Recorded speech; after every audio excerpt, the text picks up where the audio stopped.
Pelajaran keras. Satu Indonesia jadi malu terkait insiden unboxing kargo Ducati. Ditulis oleh X Hardy. Di timeline YouTube saya, belakangan ini banyak sekali konten tentang progres pengerjaan sirkuit Mandalika. Maklum, euforia ini sangat besar. Setelah puluhan tahun tak menyelenggarakan balapan motor kelas dunia, akhirnya pemerintah berhasil mewujudkan lewat sirkuit baru di Mandalika, Lombok, yang diklaim sebagai salah satu sirkuit terindah di dunia karena terletak dekat hamparan birunya laut.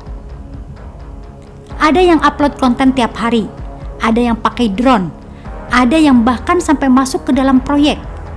YouTuber berlomba-lomba share video terkini karena saya lihat memang view topik ini cukup tinggi. Siapa sih yang mau ketinggalan kereta?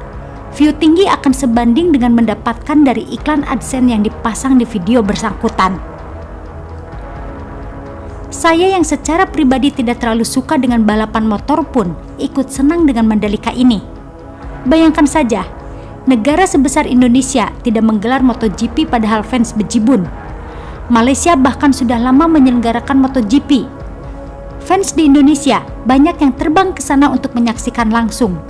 Potensi devisa terbang ke Malaysia sama dengan duit yang mengalir ke sana dari jutaan orang Indonesia yang berobat.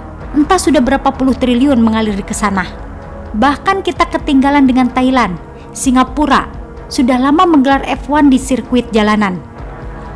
Jokowi yang menyadari potensi ini langsung menyulap Mandalika sebagai titik spot pariwisata baru. MotoGP ini event besar, bisa mendongkrak pariwisata dan nama Lombok secara keseluruhan. Brand Lombok bisa terangkat naik. Dalam waktu sebentar lagi, sirkuit Mandalika akan menjadi tempat perdana acara WSBK.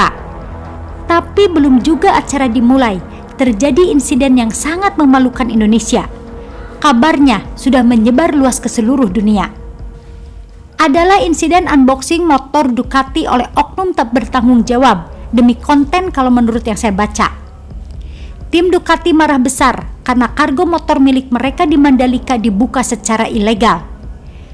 Media asing Speedweek mengabarkan peti pengiriman motor milik Ducati itu dibuka oleh pekerja trek dari penyelenggara lokal Mandalika Grand Prix. Direktur Eksekutif SBK meminta maaf atas peristiwa tersebut. Dia menyebut pekerja yang membuka kargo tim Ducati tersebut sudah dipecat.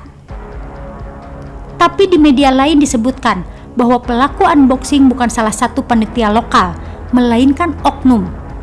Jadi orang ini secara tidak bertanggung jawab mendekati motor, mengambil video tanpa izin, dan mempublikasikan video tersebut. Kalau saya lihat, ini terkait dengan seorang YouTuber. Tak perlu tahulah namanya, biarlah ini jadi pelajaran buat kita semua. Kargo para pembalap WSBK dan ajang-ajang dunia lainnya memiliki aturan yang ketat.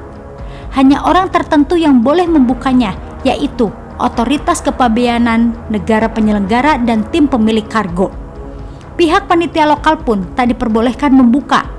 Tujuannya mencegah spionase dan manipulasi dari pihak yang tidak bertanggung jawab dan juga terkait dengan keamanan dan keselamatan para pembalap.